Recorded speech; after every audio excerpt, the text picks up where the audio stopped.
manusia itu kata Nabi nanti di padang mahsyar tidak akan bergerak kakinya selangkah pun sebelum 4 hal yang akan dihisab oleh Allah. Pertama apa? Umurihi fima afna, umurmu kemana kau gunakan. Itu pertama ditanya. Ibu bapak mau pilih mana? Umur panjang amal sedikit atau umur pendek amal banyak? Ibu mau mana? Pasti umur panjang amal banyak, ya kan? Cuman kan nggak ngasih pilihan itu saya tadi.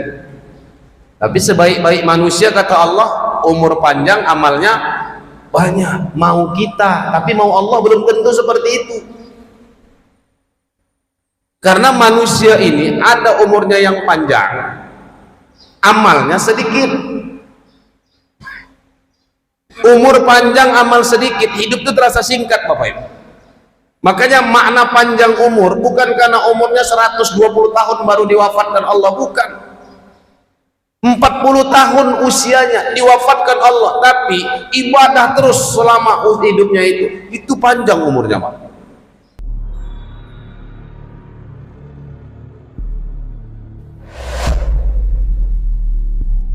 Assalamualaikum warahmatullahi wabarakatuh. Alhamdulillahilladzi wafaqqa man syaa'a min khalqihi bi fadlihi wa karamihi wa khadhala man syaa'a min khalqihi bi masyiatihi wa adlihi. Ashhadu an la ilaha illallah wahdahu la syarika lah wa la syabiha wa la mithla wa la idda lahu wa la hadda wa la jussata wa la ma'dha lah. Wa ashhadu anna sayyidana wa habibana wa qaidana wa qurrata a'yunina Muhammadan abduhu wa rasuluhu wa safiyyuhu wa habibuhu. Allahumma salli wa sallim wa barik ala sayyidina Muhammad bin Abdillah wa ala alihi wa sahbihi wa mawalah wa man tabi'ahum bi ihsanin ila yaumil qiyamah wa la haula wa la quwata illa billah. Amma ba'd.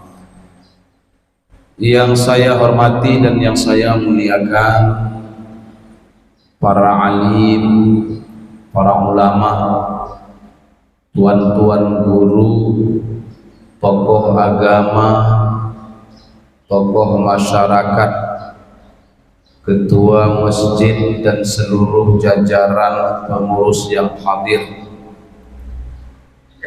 Bapak Ibu, seluruh jamaah salat fardu subuh yang dimuliakan Allah Subhanahu wa taala, dan yang kita hormati tim daripada Kalbu Komunitas Laskar Berbagi Ummah yang menjadi perantara kita bisa berkumpul di rumah Allah yang mulia ini. Dan alhamdulillah saya sudah keempat kalinya hadir di Masjid Al-Uswah ini. Semua ini karena rahmat dan kasih sayang Allah. Kita dipertemukan Allah kita kembali setelah Ramadan tahun lalu. Kalau saya tak salah di sholat taraweh tahun lalu saya juga ceramah di masjid ini, dan alhamdulillah hari ini ba'da subuh kita dipertemukan oleh Allah. Mudah-mudahan pertemuan kita, silaturahmi kita ini mengundang berkah, rahmat serta ridho dari Allah Subhanahu wa taala. Amin ya rabbal alamin. Bersyukur kita kepada Allah, salawat dan salam sama-sama kita sampaikan kepada alam baginda Nabi Muhammad sallallahu alaihi wasallam. Allahumma salli wa sallim wa barik alaihi. Mudah-mudahan kita semua yang hadir ini adalah umat Rasulullah yang kelak mendapatkan syafaatnya di yaumil mahsyar nanti. Amin ya rabbal alamin. Bapak Ibu, orang-orang tua kami yang dimuliakan oleh Allah Subhanahu wa taala. Baginda Rasulullah sallallahu alaihi wasallam pernah menganalogikan hidup kita di dunia ini seperti orang menyeberangi jalan. Bukan hanya seperti orang yang berjalan. Kalau berjalan ada satu tempat yang ingin dituju, mungkin perjalanan itu lebih lama daripada orang yang menyeberangi jalan. Menyeberangi jalan itu tidak butuh waktu yang lama, hanya sebentar. Maksudnya Nabi, hidup di dunia ini enggak lama. Hidup di dunia ini hanya sebentar saja. Tiba pada masanya, mau tidak mau, suka atau tidak suka, senang ataupun kita tidak senang, pasti semua kita akan kembali menghadap Allah Subhanahu wa taala. Yang hari ini kita miliki semua akan sirna dan binasa.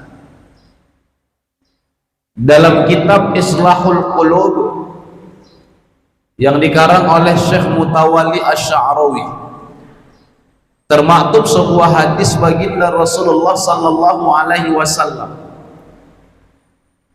Kata Rasulullah, "Aktsiru min dzikra hadimil ladzat."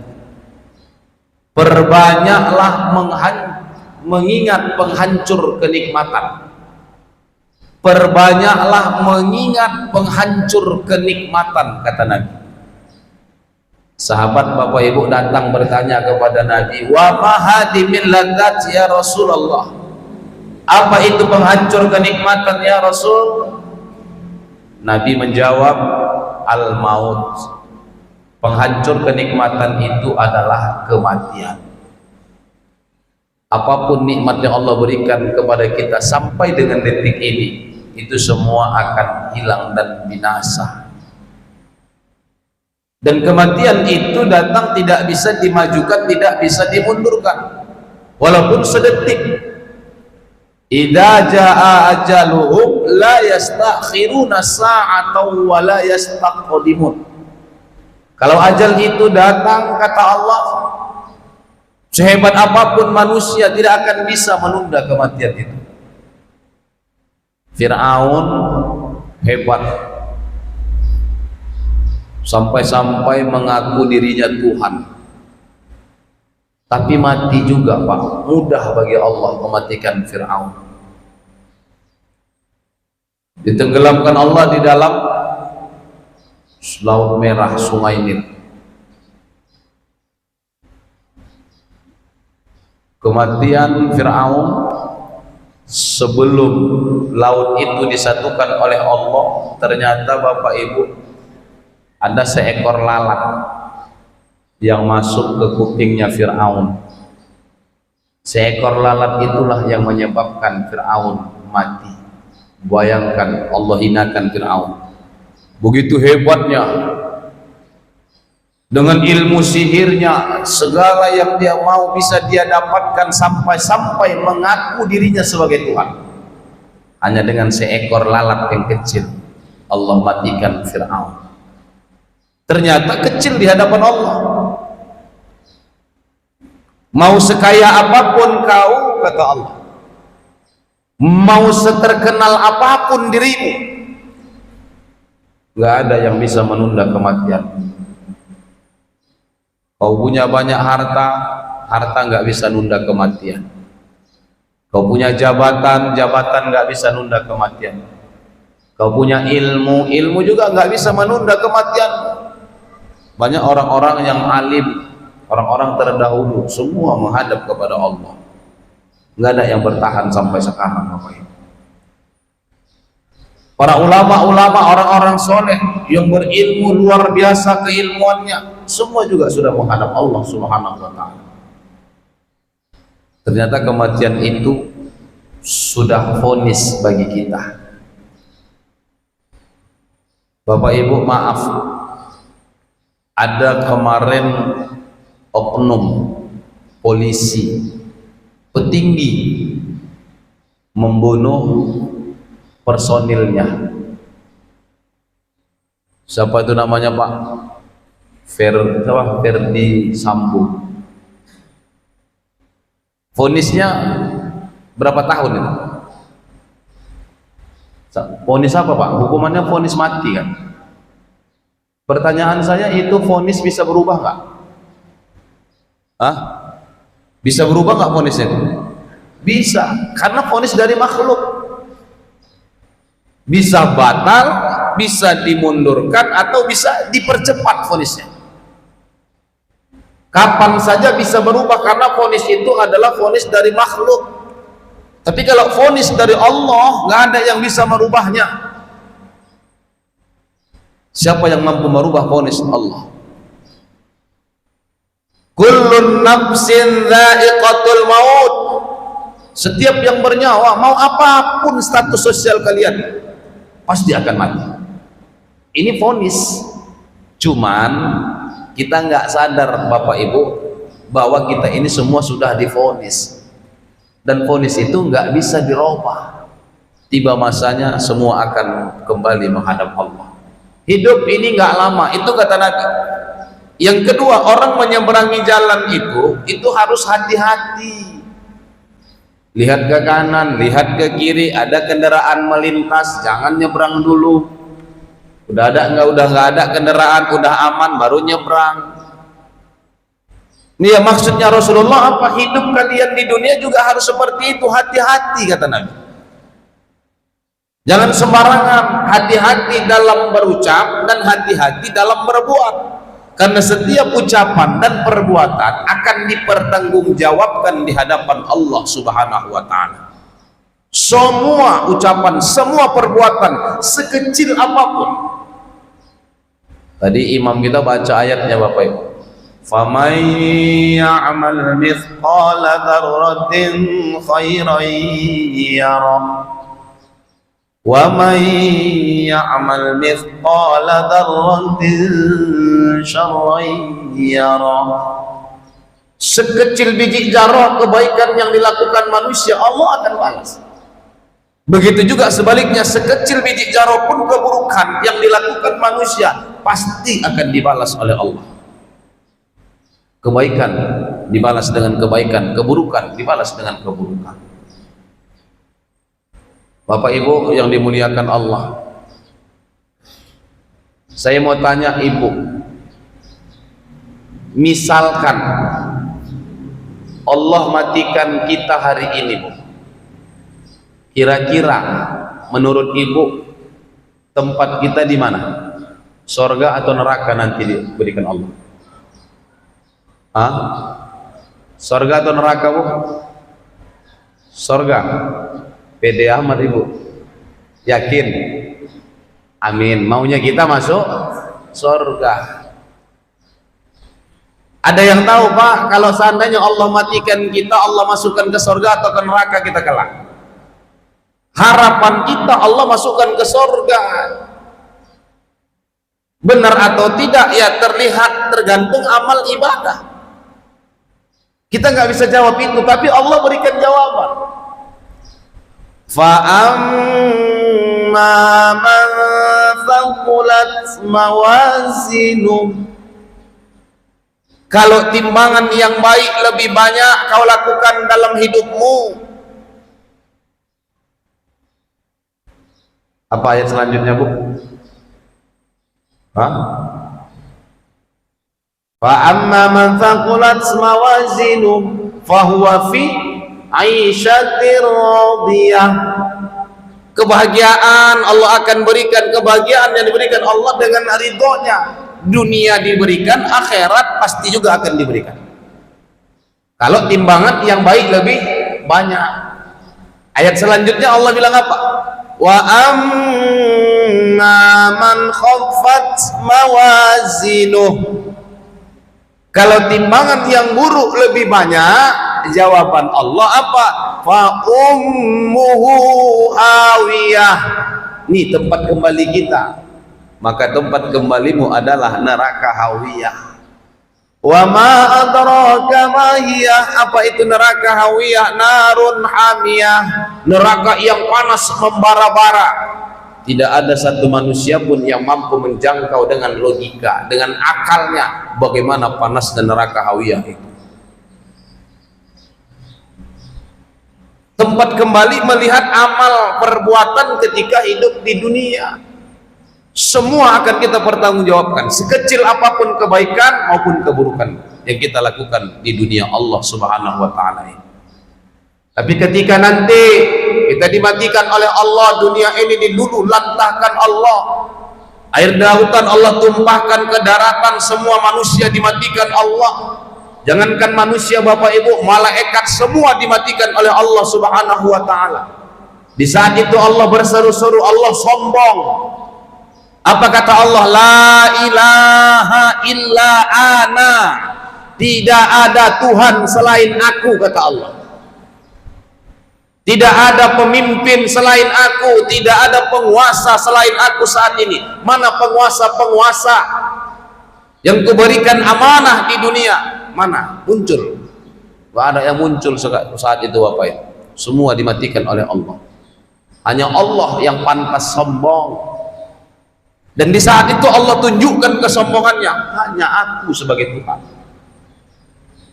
Kira-kira Bapak Ibu pantas nggak Allah sombong? Pantas nggak Bu? Pantas ya Pak? Pantas. Kenapa? Karena sombong itu selendang Allah, itu pakaian Allah. Yang jadi masalah, pakaian Allah itu yang sering pakai sekarang manusia. Kita aja punya pakaian dipakai orang Pak, nggak izin kita marah. Allah Maha Pengasih Ustadz, Allah Maha Penyayang. Iya betul. Allah Maha Pengasih, Allah Maha Penyayang, tapi di mana etika dan adabmu ketika pakaian Allah yang kau pakai? Sombong itu selendang Allah, jangan kita pakai. Sekarang yang banyak pakai pakaian Allah kita, Pak. Ini maaf, punya ilmu sedikit kadang kita sombong, punya jabatan sedikit sombong, punya harta sedikit sombong. Ya Bu ya, cantik sedikit sombong. Padahal orang cantik pun mati juga ya Bu ya, mati. Sedangkan yang cantik mati, apalagi yang jangan dibilang cantik jelek itu relatif. Tak boleh kita hinakan orang dengan fisiknya yang mungkin agak beda. Kenapa? Saya sering itu dikecam sama netizen. Ustadz, wajah Ustadz kayak Ustadz Abdul Somad, tapi bedanya Ustadz Abdul Somad mulus, Ustadz bopengan katanya. Nggak marah saya Pak, alhamdulillah saya bilang. Nggak boleh menghinakan makhluk Allah. Kenapa? Ketika kau hinakan saya, kau rendahkan saya karena fisik saya, kau harus ingat fisik diriku ini semua karya dan ciptaan Allah. Sedangkan kita punya karya dijelekkan orang, kita tersinggung. Bagaimana karyanya Allah kita hinakan? Berarti secara nggak langsung kau menghina ciptaan Allah. Maka jangan Bapak Ibu, apapun yang kita lihat dari fisik manusia, jangan pernah terbesit di hati kita untuk merendahkan, apalagi sampai menghinakannya, karena dia juga ciptaan Allah Subhanahu wa taala.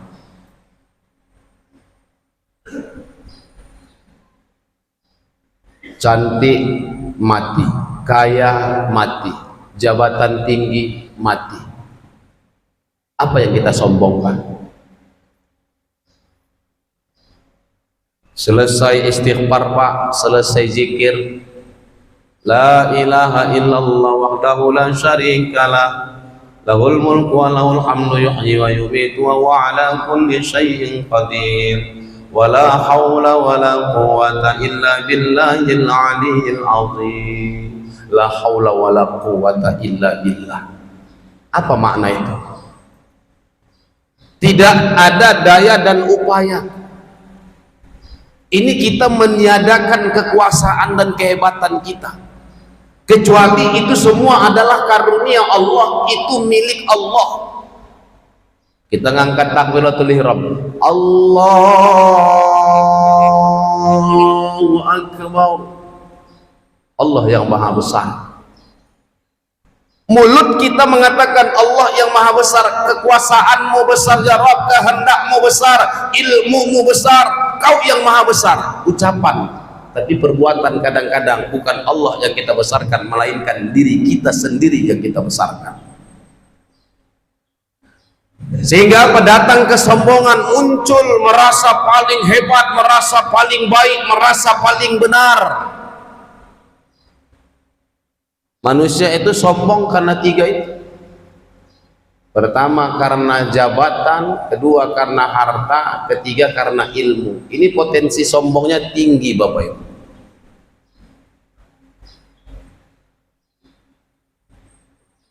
Saya boleh Bapak Ibu cek di media sosial saya.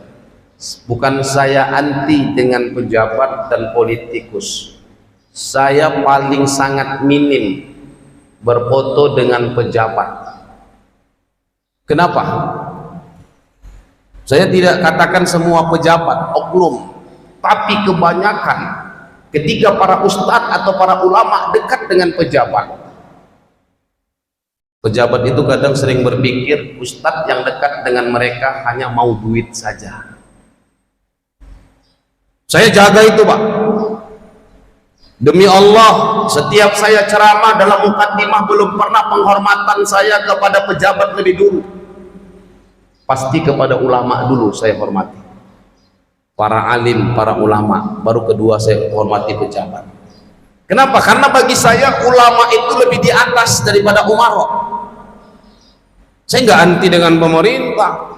Saya sangat mendukung program-program pemerintah kalau benar-benar itu bermanfaat untuk umat. Karena jabatan itu yang menjadikan orang kadang sombong. Punya harta kadang buat dia sombong, punya ilmu juga begitu. Maka manusia itu kata Nabi nanti di padang mahsyar tidak akan bergerak kakinya selangkah pun sebelum 4 hal yang akan dihisab oleh Allah. Pertama apa? Umurihi fima afna. Umurmu kemana kau gunakan? Itu pertama ditanya. Ibu bapak mau pilih mana? Umur panjang, amal sedikit, atau umur pendek, amal banyak? Ibu mau mana? Pasti umur panjang, amal banyak, ya kan? Cuman kan nggak ngasih pilihan itu saya tadi. Tapi sebaik-baik manusia kata Allah, umur panjang, amalnya banyak. Mau kita, tapi mau Allah belum tentu seperti itu. Karena manusia ini ada umurnya yang panjang, amalnya sedikit. Umur panjang, amal sedikit, hidup itu terasa singkat Bapak Ibu. Makanya makna panjang umur bukan karena umurnya 120 tahun baru diwafatkan Allah, bukan. 40 tahun usianya diwafatkan Allah, tapi ibadah terus selama hidupnya itu panjang umurnya Pak. Gak usah jauh-jauh, ini kita bulan Ramadan.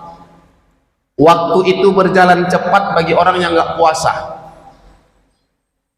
Bagi yang puasa lama waktu itu Pak, gak percaya, sengaja kita buka puasa, kita batalkan puasa kita, tiba-tiba tiduran dia jam 11 tertidur, terbangun jam 2, makan minum bebas, ngobrol sana ngobrol sini, lihat lagi jam, nggak terasa jam 5. Tapi coba kalau kita puasa, ketiduran jam 9 pagi, berharap bangunnya nanti waktu mau azan zuhur, rupanya kebangun jam 10. Dilihat jam 10, perasaan tidurnya kita udah lama kali. Loh, masih jam 10 rupanya. Kirain udah mau zuhur. Lama waktu itu berjalan. Begitulah kalau kita hidup ibadah kepada Allah. Pendek pun umur kita tapi terasa panjang, Pak. Guru-guru kita terdahulu banyak umurnya yang pendek, tapi namanya sampai sekarang harum. Ini makna umur panjang. Contoh, nggak usah jauh-jauh. Kita nggak usah berkata Imam Al-Ghazali dulu, Imam Syafi'i 64 tahun, 63. Salah satu contoh ulama di negeri kita ini, almarhum Ustadz Jeffrey Al-Bukhari, berapa tahun wafat umurnya? Ada yang ingat, Bu? 42. Sebabnya apa? Kecelakaan, nabrak pohon pinang. Saya 39. Tadi saya cerita-cerita sama Ustadz yang imam kita tadi, beliau rupanya 26. Ustadz, minta doanya Ustadz, istri saya hamil 8 bulan kata beliau. Kita doakan mudah-mudahan istri beliau Allah berikan kesehatan, persalinannya lancar, anaknya kabarnya dia dari USG laki-laki, kalaupun benar itu laki-laki, mudah-mudahan jadi anak yang soleh. Apakah pasti Ustadz itu laki-laki? USG. Akhirnya saya kemarin itu ketika anak di USG, apa jenis kelaminnya? Laki-laki. Saya nggak pernah, ya Allah, alhamdulillah laki-laki. Jangan terlalu berharap itu laki-laki. Ketika nanti Allah berikan perempuan, ada kekecewaan muncul dari hati. Apapun yang Allah berikan, terima, karena itulah yang terbaik menurut Allah. Bu, yang ibu lakukan, yang ibu alamin sekarang ini sudah kehendak Allah dan kemauan Allah. Nggak ada kita hidup di dunia ini maunya kita sendiri, itu nggak ada. Semua maunya Allah Subhanahu wa ta'ala. Umur saya 39, kalau ikut umur saya Jepri 42, berarti 3 tahun lagi, Bu. 3 tahun lagi, Pak. Kalau Ustadz Jepri Al-Bukhari almarhum sebabnya nabrak pohon pinang, kalau saya nanti sebabnya apa itu? Ada yang tahu? Nggak ada kan? Belum tentu juga nabrak pohon pinang. Kalau saya tahu sebab kematian saya nabrak pohon pinang, saya nggak akan lewat di dekat-dekat pohon pinang. Saya hindarin lah itu. Kita nggak akan pernah tahu sebabnya. Tempat kita nggak tahu. Sebab kita nggak tahu. Waktunya kapan itu juga kita nggak tahu. 3 hal ini Allah rahasiakan tentang kematian. Nggak ada yang tahu masalah sebab, masalah tempat, masalah waktu. Itu nggak ada yang tahu. Itu rahasia Allah. Ustadz Jepri Al-Bukhari almarhum masih muda, udah wafat, tapi namanya sampai sekarang dikenal orang, Pak. Ini menunjukkan apa? Panjang umurnya. 40 kali Bapak Ibu berdoa, panjang umurnya, panjang umurnya, panjang umurnya serta mulia. Pada masanya mati-mati juga nggak laku doa itu, Bu.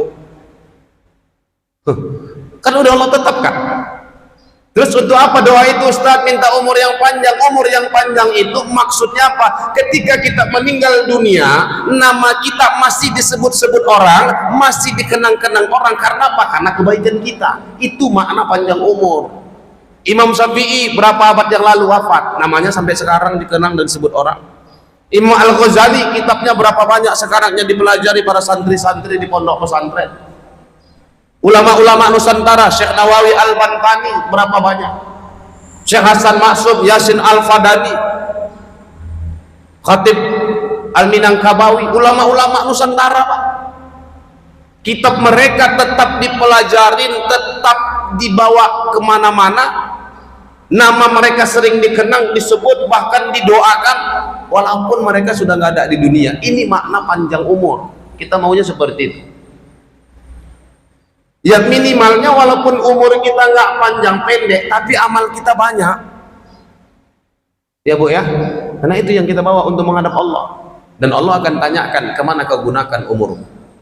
Untuk hal yang bermanfaat atau sebaliknya, kau gunakan umurmu untuk hal-hal yang banyak mudaratnya.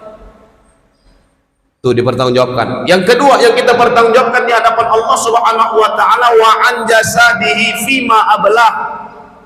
Jasadmu kemana kau gunakan? Dari mulai kepala sampai kaki ini jasad. Jasad ini kalau enggak ada ruh namanya bangkai.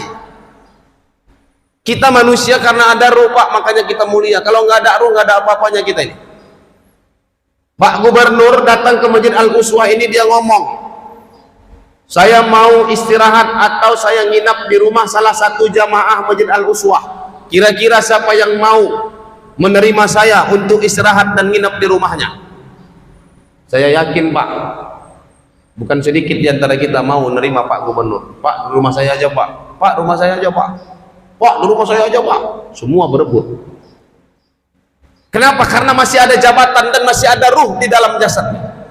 Misalkan Pak Gubernur wafat, tiba-tiba keluarganya kata sambutan, Bapak Ibu, ini orang tua kami sebelum wafat dia beramanah, kalau nanti dia meninggal dunia, dia minta dibawa nginap 1 malam di rumah jamaah Masjid Al-Uswah. Kira-kira ada mau nggak terima jenazahnya 1 malam aja? Ada yang mau Bu? 1 malam aja? Sendirian, nggak bawa ajudan dia? Ada yang mau?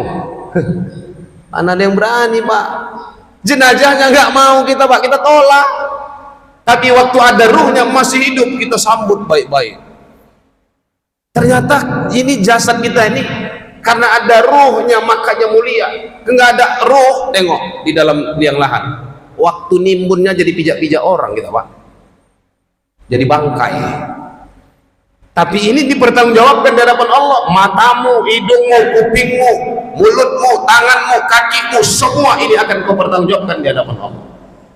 Nggak ada yang terlepas dari pertanggungjawaban Allah. Makanya saya kalau selesai sholat di rumah, bukan sholat jadi imam di masjid. Kalau di imam di masjid saya nggak pakai amalan itu karena takut saya jadi fitnah. Saya kalau istighfar itu Pak, selesai sholat di rumah 7 kali, nggak pernah saya 3 kali. Pertama saya istighfarkan mata saya satu-satu, ya Allah, astagfirullah, ampuni dosa mata. Astagfirullah. Yang kedua, saya minta ampuni dosa kuping, saya minta ampuni dosa hidung, saya minta ampuni dosa mulut, ampuni dosa tangan saya ya Rabb, ampuni dosa kakiku ya Allah, ampuni dosa zahir dan batin. 7 kali saya istighfar, betul-betul bertobat kepada Allah, beristighfar, minta ampunkan semua anggota tubuh kita. Ini jasad, kemana kita gunakan? Matamu kemana kau gunakan? Hidungmu untuk apa kau gunakan? Mulutmu bahkan, ini paling sensitif. Perempuan khususnya Bu, kata Nabi yang paling banyak penghuni neraka perempuan karena apa? Karena lisan kan? Itu perempuan tuh memang paling nggak sanggup jaga lisan. Banyak orang terjerumus ke dalam neraka ini gara-gara lisan. Bapak ibu hidup dalam rumah tangga, suami dan istri, batas hubungannya hanya di lisan. Ketika terucapkan kalimat talak oleh suami, maka habislah hubungan antara suami dan istri, hanya batas di lisan. Bertetangga, bersahabat, bisa rusak persahabatan, bisa rusak hubungan sosial kita karena lisan. Nih ditanya, kemana kau gunakan? Semua akan ditanya Allah. Yang ketiga yang akan kita pertanggungjawabkan di hadapan Allah, ilmu. Wa an ilmihi madza amila fi. Ilmumu kemana kau gunakan, untuk apa? Nabi selesai sholat doanya apa? Allahumma inni as'aluka ilman nafi'a. Minta ilmu yang bermanfaat. Maaf, di negeri ini Pak, banyak orang pintar nggak Pak? Banyak orang berilmu nggak? Banyak di negeri ini orang berilmu,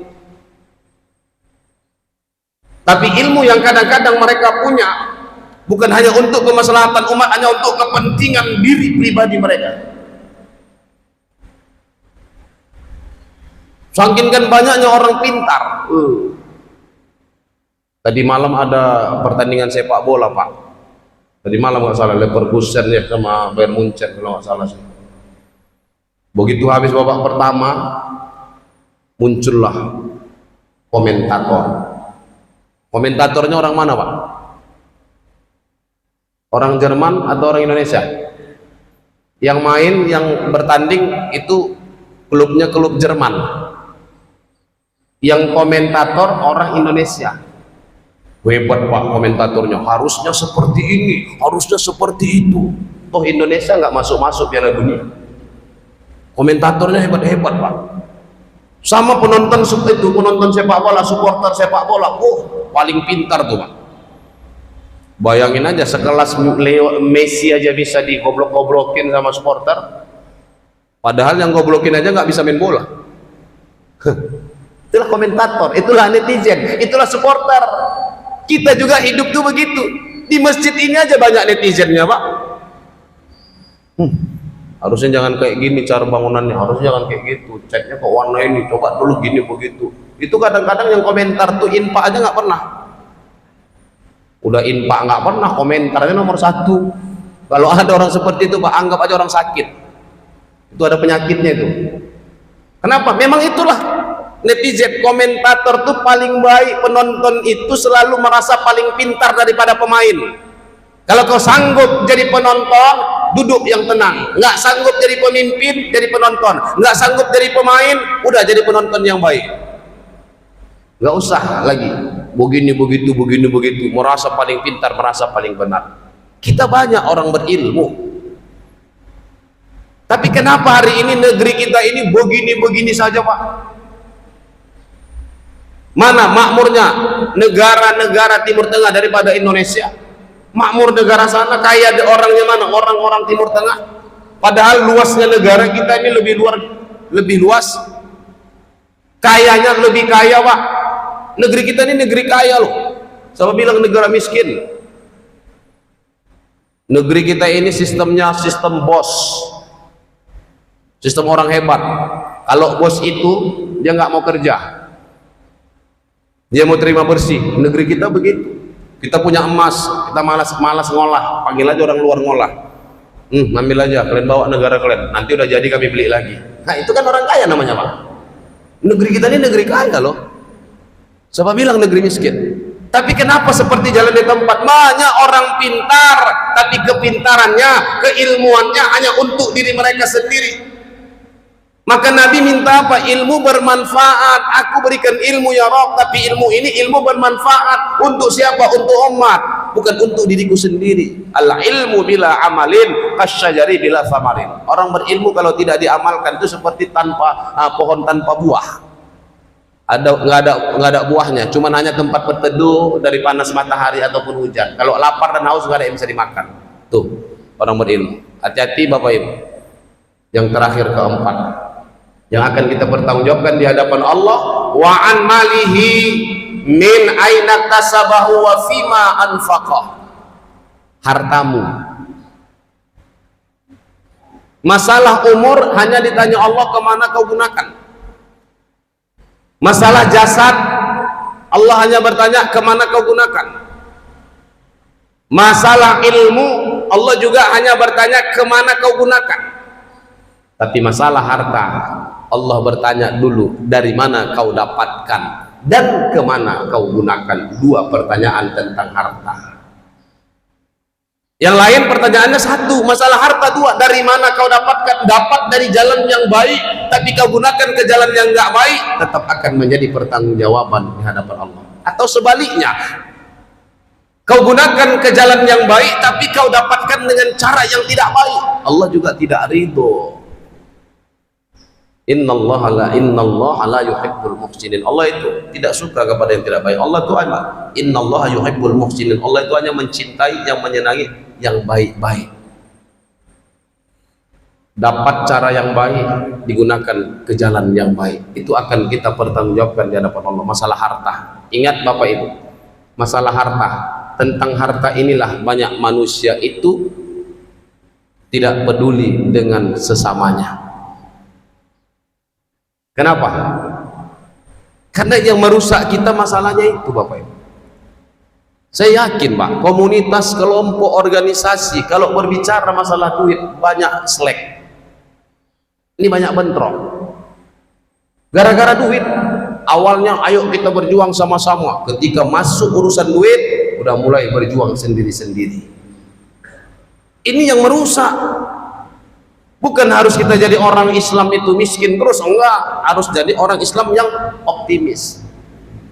Ya kebaru ibnu Adam wa ya kebaru ma'ausnani, bertambahnya usia anak Adam hanya dua yang bertambah, yang lain berkurang, kata Nabi. Bertambah tua manusia itu hanya dua saja yang bertambah, yang lain berkurang. Dulu waktu muda bapak ibu mata jelas melihat, semakin tua penglihatan berkurang. Dulu waktu muda pendengaran jelas, semakin tua pendengaran berkurang. Betul nggak Bu? Udah mulai kurang pendengaran kan? Dulu tenaga masih muda kuat Pak, sekarang semakin tua tenaga berkurang. Karena memang itu kata Nabi, semua berkurang.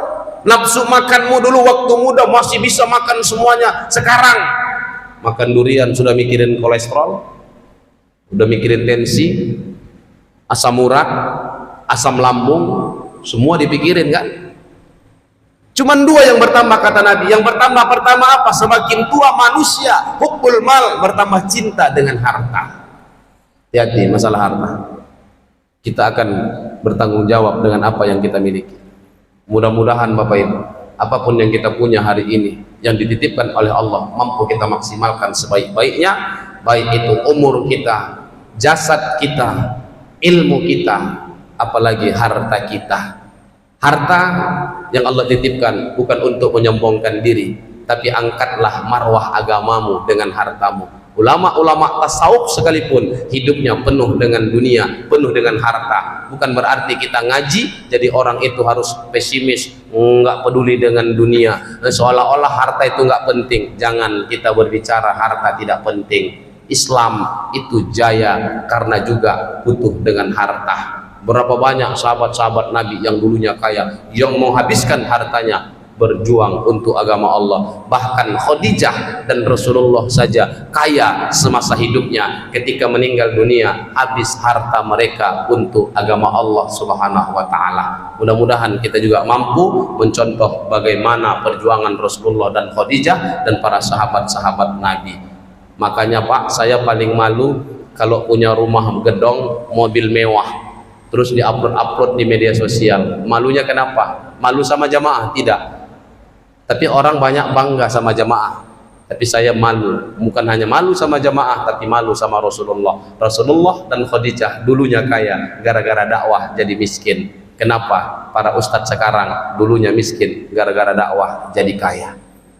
Harusnya malu kepada Rasulullah Sallallahu Alaihi Wasallam. Mudah-mudahan harta yang kita punya mampu kita maksimalkan untuk berbuat kebaikan. Terkhususnya pada bulan Ramadan ini, ayo kita bisa memberikan bantuan buat saudara-saudara kita yang ada di Palestina. Kami tahu Bapak Ibu, beberapa hari yang lalu ada mungkin Syekh dari Yaman yang sudah hadir di masjid ini. Tapi kami tetap hadir ke sini, niatnya meraih ridha Allah, menyampaikan dakwah. Ada tidak ada hasil, itu adalah urusan Allah. Yang pasti kami ingin membantu saudara-saudara kami, dan mudah-mudahan yang kami lakukan ini bukti bahwa kami peduli dengan saudara kami yang ada di Palestina, dan kita semua akan dikumpulkan Allah bersama mereka yang jihad di jalan Allah. Mereka berjuang itu semata-mata bukan untuk kepentingan negara, bukan untuk kepentingan organisasi. Mereka mempertaruhkan hidup dan mati mereka itu semata-mata menjaga marwah agama kita, agama bapak, agama ibu, harga diri kita yang mereka jaga di Gaza, Palestina. Bagaimana kisahnya